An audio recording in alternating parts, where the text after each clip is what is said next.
بسم اللہ الرحمن الرحیم۔ اقوال حضرت سخی پیر مدث اللہ العالی۔ نمبر 1، اللہ جل شانہ کی ذات میں نہیں، اس کی صفات میں غور و فکر کرو۔ نمبر 2، پاک دل سے کیا دوام ذکر و حضوری موت کی تلخی سے محفوظ رکھتا ہے۔ نمبر 3، قرآن حکیم کا ہر حرف نور کا بحر بے کنارہ ہے۔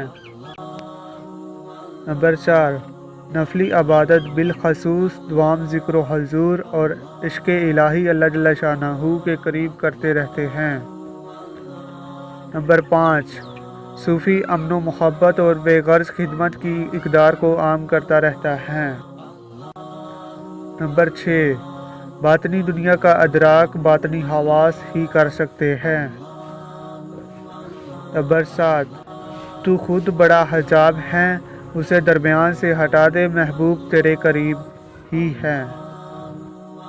نمبر 8، خلق کی توجہ، تعلق، طلب اور محبت سے پیدا ہونے والی بدبودار ظلماتی لہریں ذہانی مولا کو کمزور کرتی رہتی ہیں۔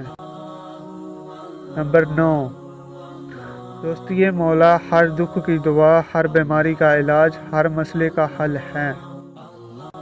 نمبر 10، اللہ پیتھی علاج اسم اعظم اللہ کی ذاتی نوری انرجیوں سے کیا جاتا ہے۔